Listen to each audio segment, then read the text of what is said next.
Well, I'm super excited to be here today to talk to Jess, my producer from Diagnostic Guru, Jessica Greenwood.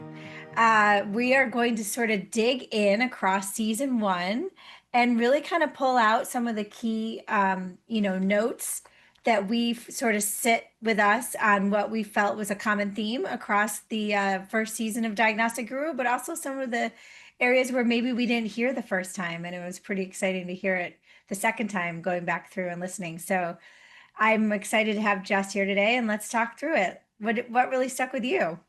Well, I really want to know what it was like for you to be a podcast host. Like here you are, a lab director, chief scientific officer, head of innovation. Like you've done all of these things. And I kind of said to you, hey, I think you need to do a podcast. So what was it like to sit like behind the microphone?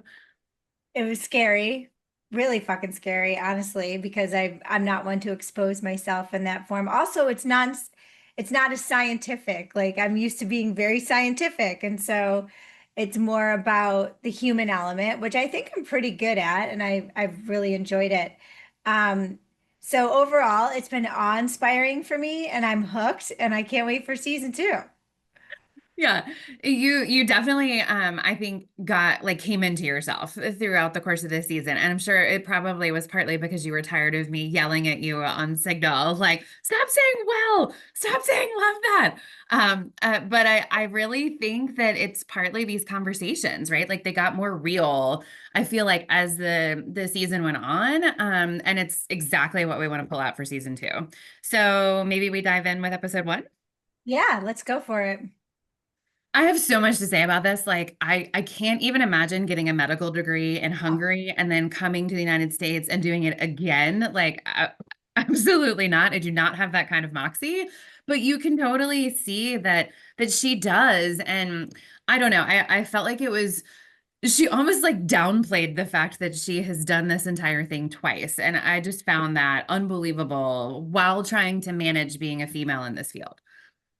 Oh, absolutely. I was kind of shocked about it when she said that to me. And I've known her for quite a while. I didn't even think about the disconnect between our systems across the countries, and but also just the languages of how we apply the nomenclature in the medical field. So she definitely downplays it, very humbling. It's almost like it was a rite of passage for her or something, and she just had to do it to get to where she wanted to be. So that's why I called her MD PhD squared.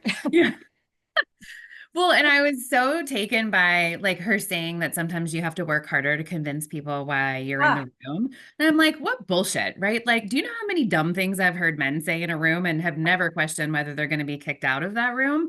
But she's so right. I mean, like, I feel like we're constantly um keeping ourselves in control, really having to pre-think what we offer, really being worried that like anything we said could work against us. And I thought that it was really important for someone who has sort of reached the pinnacle of like a C-suite position to say like, I still have to convince people why I'm here. yeah, that one didn't sit well with me. Honestly, I mean, I felt that all too many times myself. Like, why do we have to constantly convince people that what we have to say is important and it's real?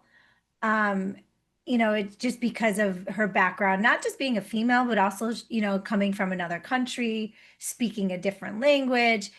People immediately lose, like, she knows she has like that first 30 seconds or 1 minute to like grab them in, and people, as soon as they hear her accent, they lose interest. And I think that's really disheartening, but at the end of the day, she said that's her superpower, so I was like, well, I good know. for you.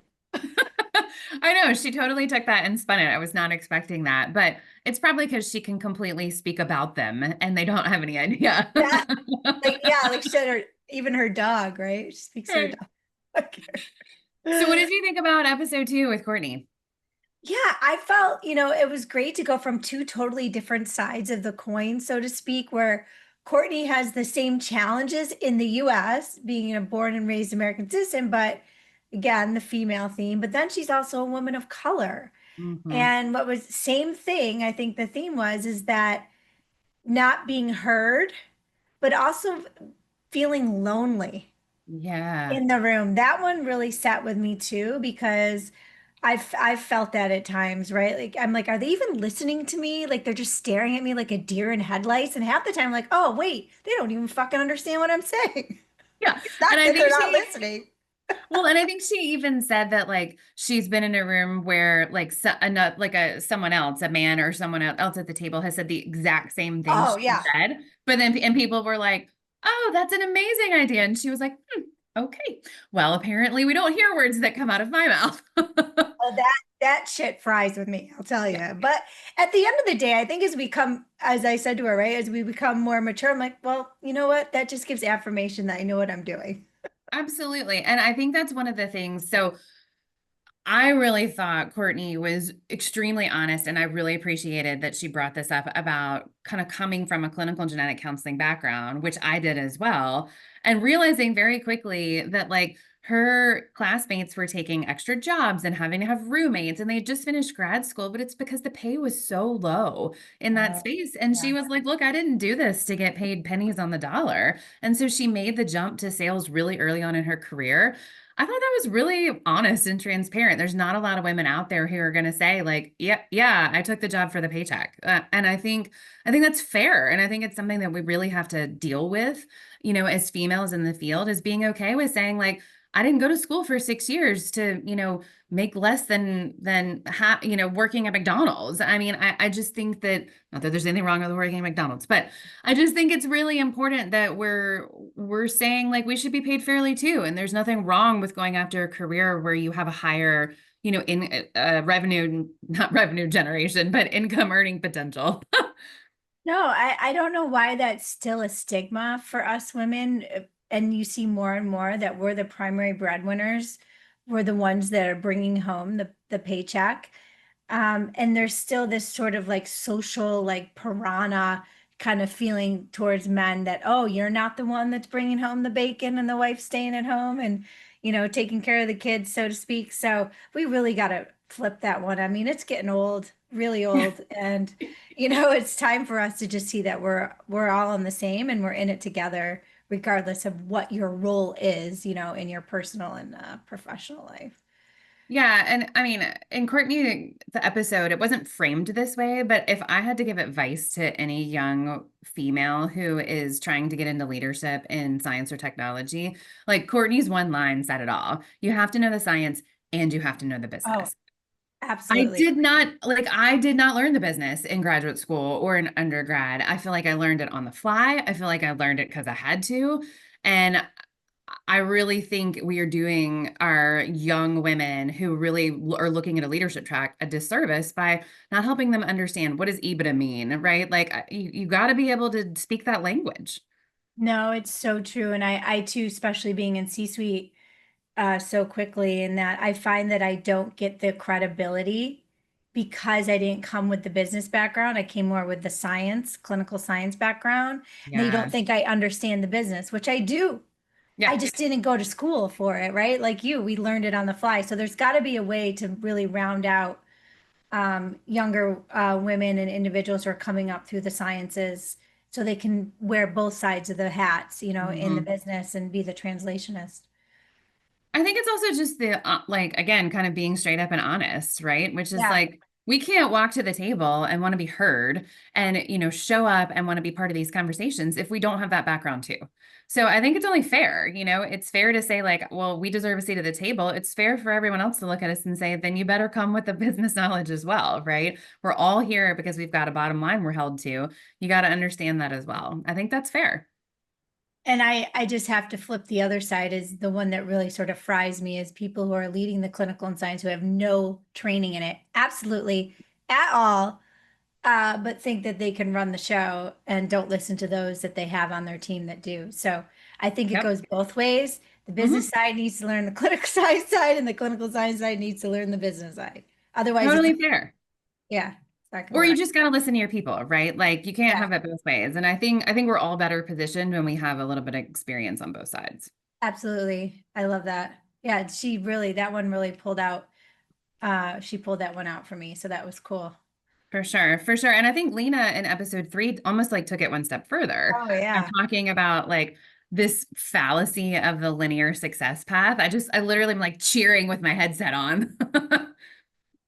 Oh, the check the box thing. That's another thing that really, because that's how I've, and you and other people I've talked about, I'm like, okay, I'm going to do this, and then I'm going to do this, and then I'm going to do this.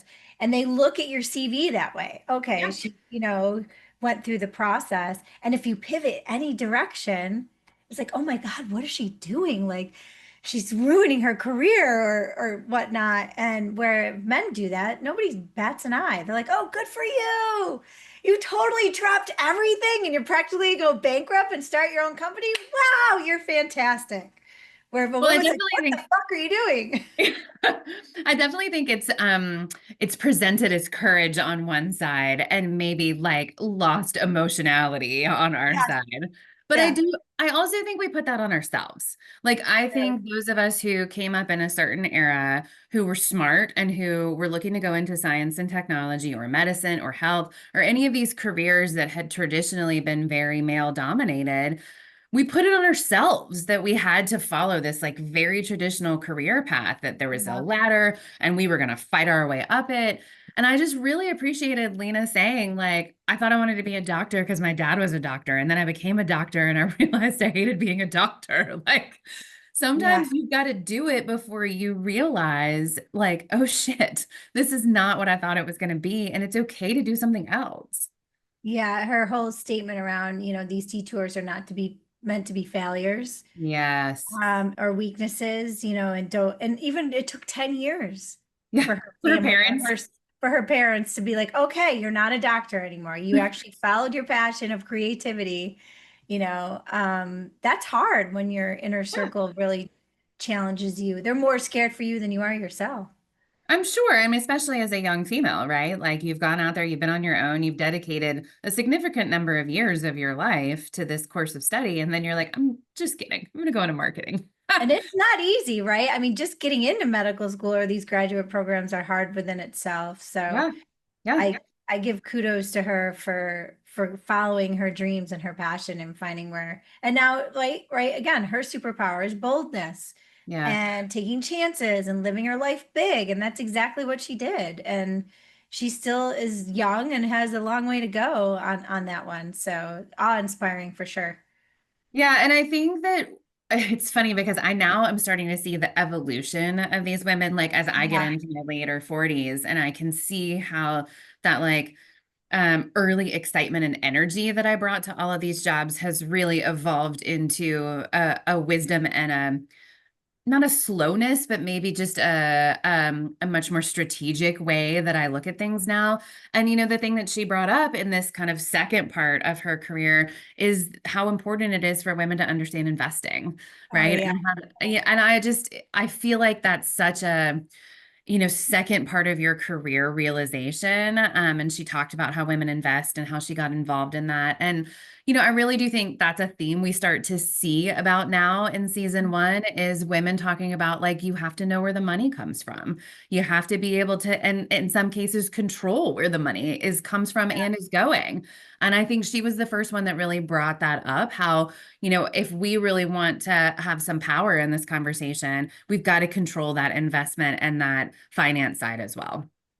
Yeah, making sure the right people that are behind you that are investing in your company, right, believe in the mission and the vision. But at the same time, is the money going to the right place and Right. the right resources? So yeah, this women investing thing is also new for me too, and it's something I'm exploring, and trying to get involved with. And I'm excited that all these new groups and investment firms and stuff are opening up, not just to be inclusive for women to invest, but also mostly invest in women-led companies, which we Mhm. know is a low one of our we'll get to later, but one of our other guests talked about like the how low the percentages Yeah, of finance that goes into women-led companies. So that's something we got to work on too. for sure, for sure. And then it was hilarious because I think we took a hard left with Shayla and we went straight to, like my funny rocket scientist. I Um, know. but she cracked me up. I mean, when you start a podcast with a line like, if you're a vegan, God bless you, but I just like cow. I Like, know. how great is that, right? But Yeah, she I had some good ones. I thought she brought up for me that like constant curiosity, that like Mm, the thing you have to maintain in order to keep your sanity, right? But also to keep reinventing yourself is that willingness and energy about learning. I mean, she talked about how she just always wants to be in a space where she's learning something and she's, exposed to something new. And I mean, that's a hell of a way to start at NASA, but it's worked out for her to keep going. yeah, and just the differences in the reach between the different roles, and just thinking about she's using both the left side and the right side of her brain, right? Like it's pretty incredible. But at the same time, her and Lena had the same sort of thing. Like, Yep. she talked about, think about what you're going to do first. Mhm.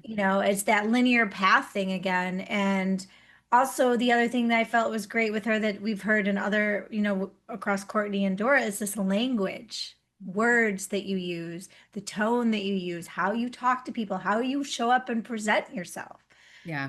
is a huge, that's not something that you learn in school or you learn, it's more of an innate behavior that you have to have leaders or role models to really guide you, to learn how to do that. So yeah, she was hilarious. My favorite quote from her is that she said something like the left brain are more fun or something like that, or fun Yeah. people. I was like, that's right. We are fun people. That's right. Screw the boredom. My favorite quote from her actually was, "Isn't it interesting that you care so much more about what you put into your mouth than what comes out of He it?" But I'm going back to the words. was a But vegan. yeah, and I can't even imagine the reaction on that poor gentleman's face of like trying to make that work in his brain.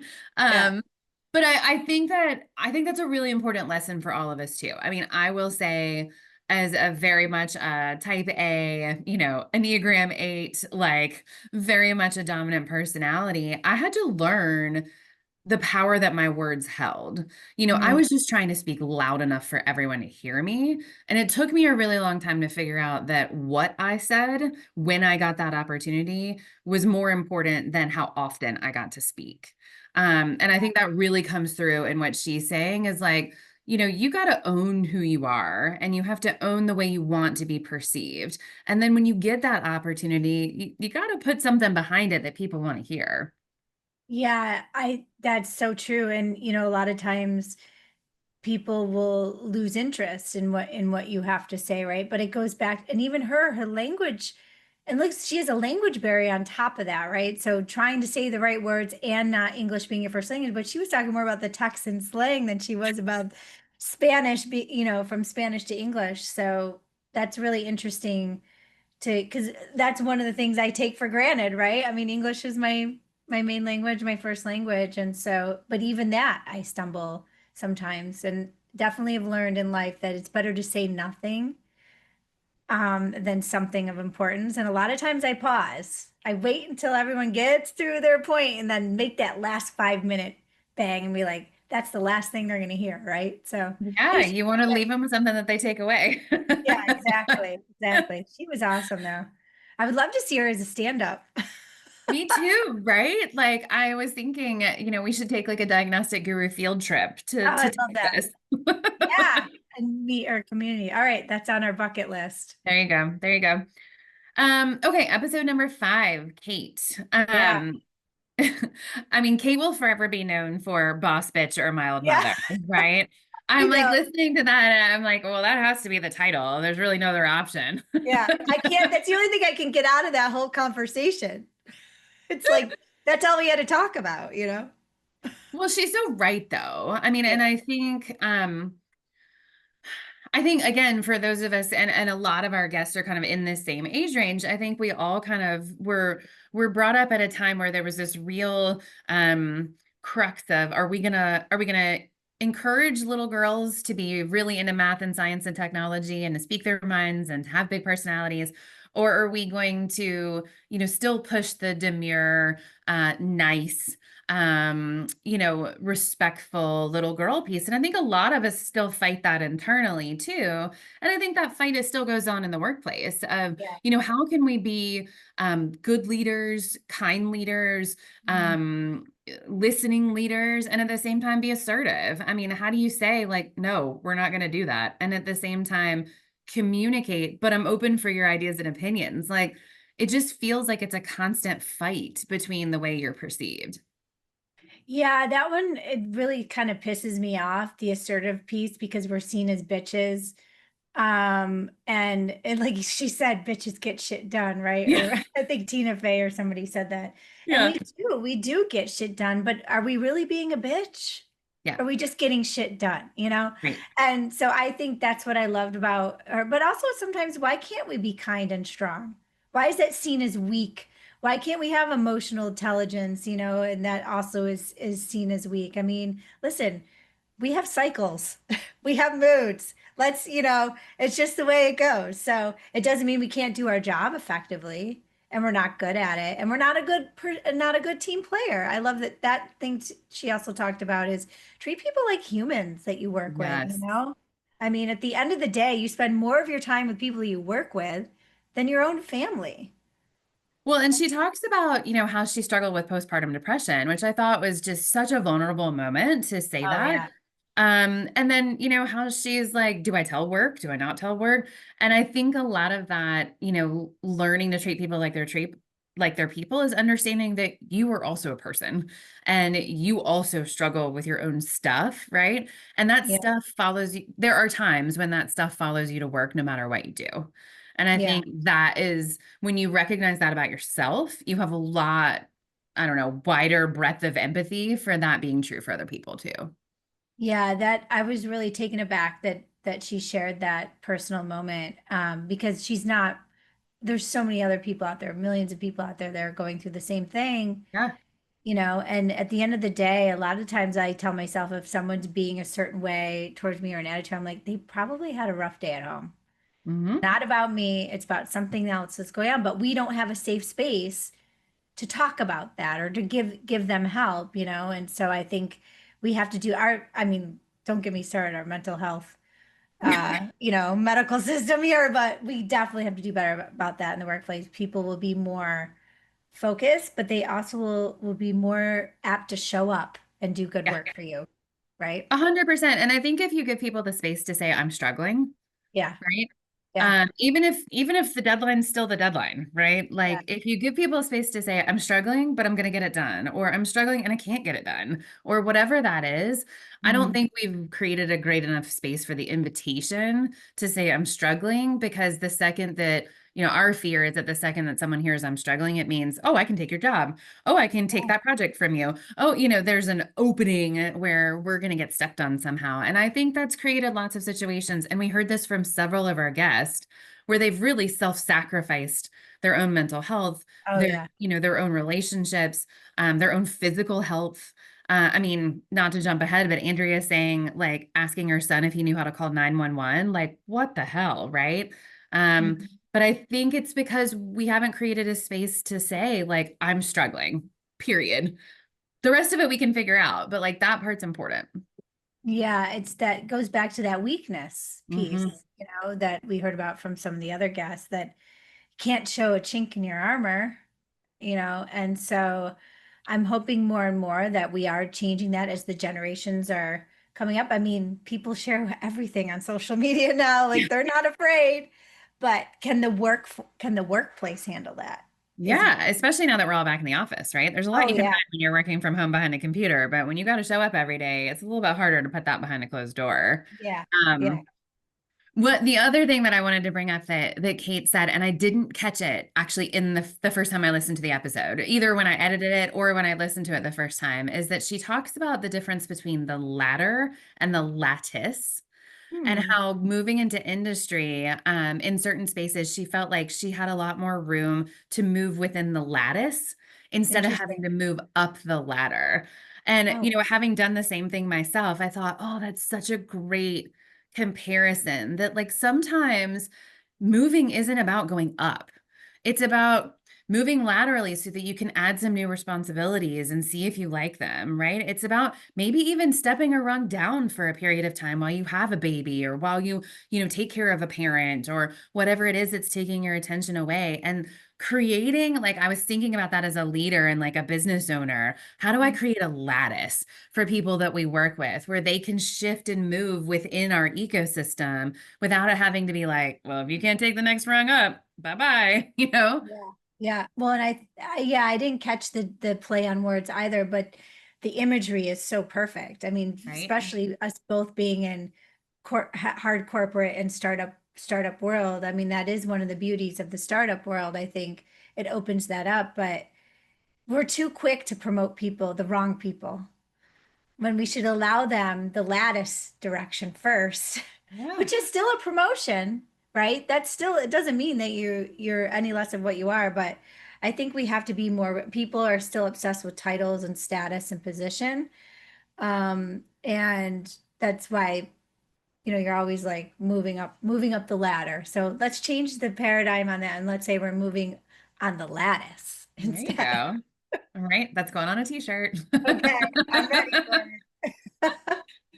Okay, well, let's go on to episode 6, Jodie's episode. Yeah. Wow. She is a firestorm. I just love Whew. her.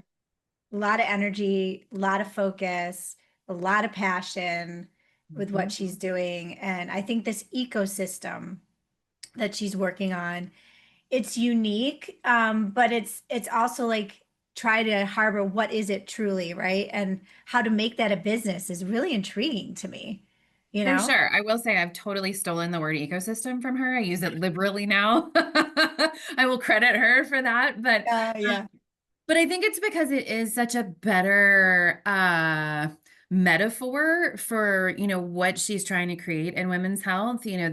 This whole piece about both being involved in how do we create a community for women where there's training and there's support and there's a network around women's health, but then also how is there an inroad? So if you're a woman who has been through infertility and you want to turn that into a career in women's health, how do you do that, right?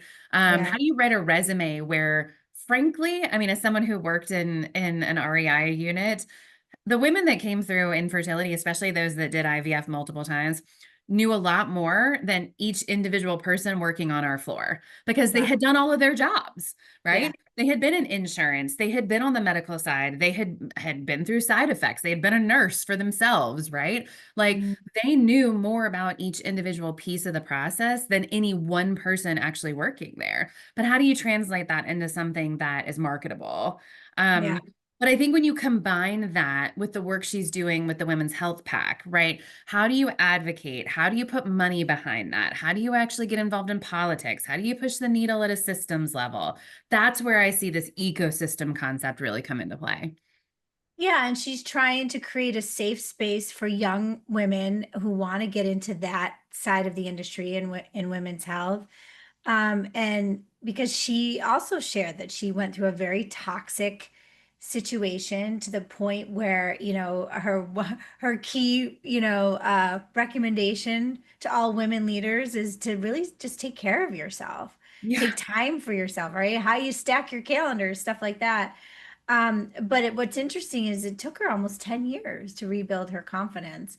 And I'm sure it's still there. I mean, we talked about that. I have PTSD from former situations like that that can be triggered and come on. And then we're taking that away from the mission. We're taking that yeah, away from what she's trying to build, right? So now women can come in and she can give them the opportunity, connect them to other women, that are looking for jobs and get more women in leadership in the political level is so key because we need more voices like them. They're fighting for us and putting money where it should be, not taking it away. That's what's going on right. right now. Absolutely. Well, and I think, one of the things she said is like the most dangerous things about the toxic environments is that they make you question your value. Yes, that one. Oh, I just was like, oh, God, I've felt that so intently. And it's such a dangerous, like, insidious thing to do to someone. You know, it's one thing to call someone down. It's one thing to question their aptitude. It's one thing to question their Yeah. commitment, but like to make them question their value, Yeah, that's that's such bullshit. like an internal, deeply rooted guide that I think that's why it takes 10 years in some cases to repair yourself from that. Um, I will say though, like I hate the word self-care. It's like one of my least favorite words on the planet, but I loved the way that Jody talks about scheduling meetings. And while I haven't changed my calendar to schedule in the way she does, I did after that episode go back to my calendar and be like, this is not working. Like how Yeah. I'm handling meetings is not working. I control this. Why haven't I changed it? And I totally changed the way that I schedule meetings. And now I only take meetings in the afternoon because I do my best like brain work in the morning. Yeah. And it's been revolutionary, I will say. So kudos to her for the self-care tip, even if I hate the word. Well, look at her. She changed your type A, has to be in Yeah, control, and now you're trying something different. I love it. absolutely. That's my second half of my career path, right? Then my evolution. Yeah. Yeah, no, she definitely, I think the bringing the people together too. I love that about her superpower because I've actually witnessed it.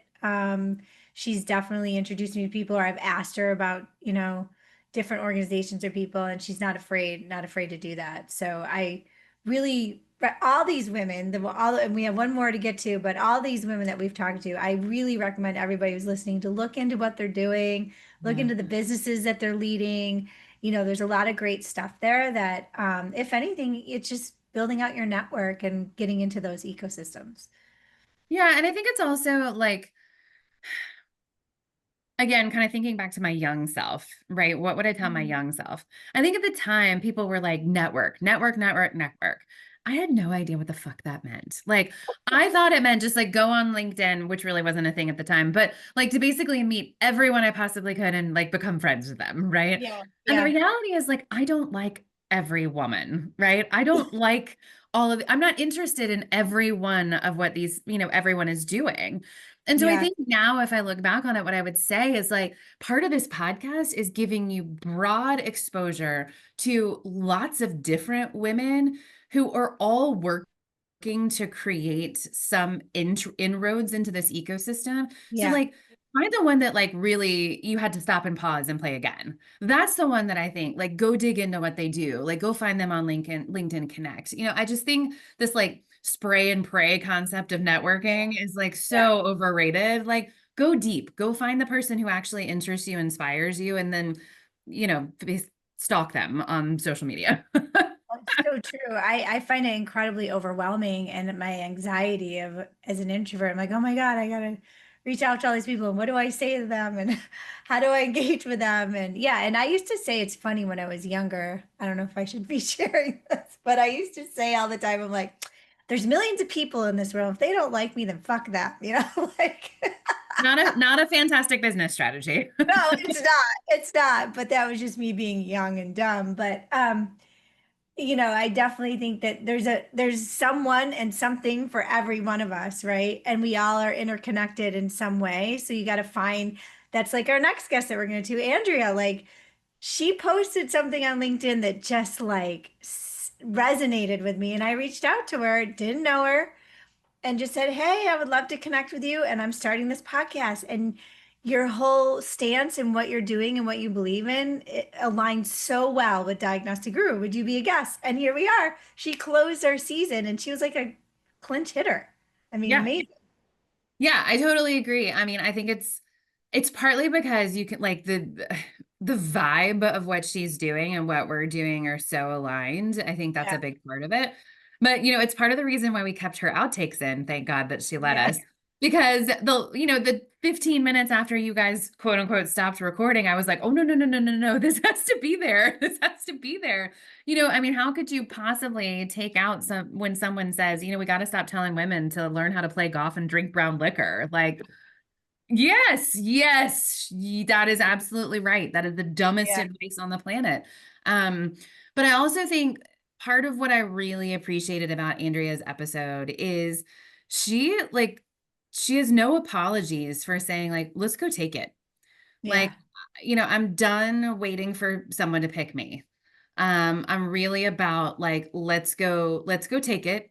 Let's go exercise our power in an appropriate and fair and judicious way. And Yeah. let's just go take it. I think that's still an unpopular, or could be potentially an unpopular stance for some people. And she's just really unapologetic about it. And I really love it. No, I do too. She was a breath of fresh air for me. I get really attracted to extroverts like that who are just like takes the bull by his horns, and owns it.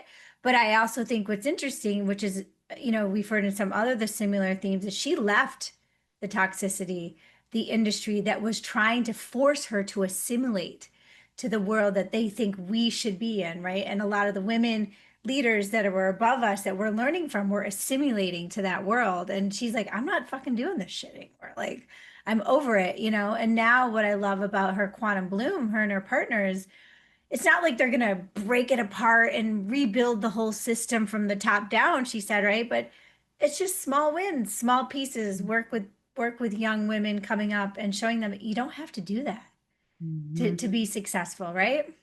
I think, when she said my magic is my muchness, I Yeah. was like, God, I wish someone would have said that to me when I was coming up because everyone always told me your muchness is too much, right? Yeah. I was like, you dial that down, right? The only place I ever was told that my muchness was perfect was when I was performing on the stage. um, so, but not in a boardroom for Yeah, sure. yeah, yeah. But I think she talks about how she had that female boss who told her to speak 30% less, right? Yes. And Yes. I think she fairly recognized, like, hey, there's probably some truth in that. And you, as my leader, in telling me that, clearly don't recognize what my superpower is. Hmm. Right. So I think it's this catch 22 of like, we as women leaders, like, can we recognize that someone's muchness is their magic and help them not dial it back, speak less, be quiet, but figure out how to do it in a way that's beneficial to everyone, right? Maybe you dump on me first and I take it in the meeting, but then I credit you and I give you opportunities to lead the project. But I think where we're failing in mentorship is it's like just talk less and you'll be better off. It's like no, you as the leader recognize that her muchness is all she's bringing to the table and figure Yeah. out how to help that become an asset to everyone. Yeah. No, I think, and that goes with her saying that she never had a sense of belonging Yes. and in a safe place, right? Because she couldn't be her authentic self. She knew she had to dial it back a little bit in certain situations. That all comes with maturity, right? And Yeah. experience. But then at the other side of it, then you have people, you'll have those muchness people. And I bet I'm in this world all the time. They're talking, talking, talking. And then you have someone like me who's super quiet. And the super quiet person, I can never get a word in edgewise. So it's like, I'm like, wait, I'm over here. Listen. So you gotta like somehow the important part is to have that CEO or that leader Mhm. of that group, whoever that group is, to balance out the two personalities because they both have a lot to bring to the table in 100%. that situation. And they'll bounce out. I mean, look at us. You and I are like that. Perfect. I mean, we work together, right? Like we pull things out of each other. And when she said that to me, I was like, wow, she like suppressed your best quality Yeah. of being successful in your work. And that's not a leader. That's a dictator who Yeah. you're reporting to, honestly. I mean, you know? Well, So and it really made me think about how I want to show up as a leader, right? Because one yeah, of the things that has been most rewarding and gratifying in my career is being able to mentor young women. And it just made me think like, you really got to lean in it and find out what we use this term superpower all the time and we sort of started it tongue in cheek like the entire podcast, but it's really become a language that I use because I think it's true. When you're mentoring a young woman, it's your job to find out what her superpower is and to help her make that her magic, not to help her feel bad about that or help her feel like she's got to keep that small or keep that hidden or keep it out of the way. And so I just really love that Andrea is, and all of our guests are super quick to name yeah. their superpowers, which says to me like that's something that they take a lot of pride in, and they've Mm. learned it truly is the thing that makes them unique and magical in the world, and that's so cool. No, it is. And they didn't even know we were going to ask it unless they Yeah. listened to a former episode.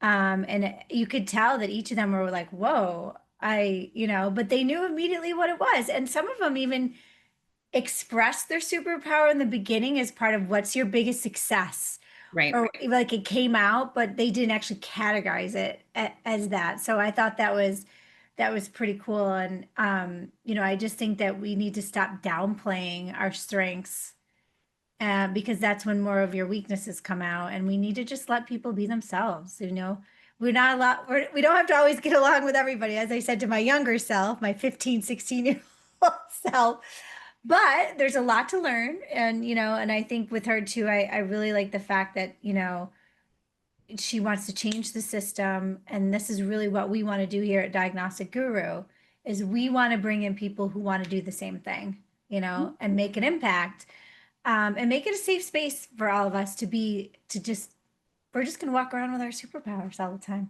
Yeah, I mean, if we could have an entire office building full of capes, like this would be my Yeah. dream situation, right? And I think it's it's nuanced and it's slightly it's a subtle difference, but like this isn't like rah rah women rock, like we're, Yeah. men suck. Like that's not what this is really about. It is about locking arms and supporting each other's limitlessness.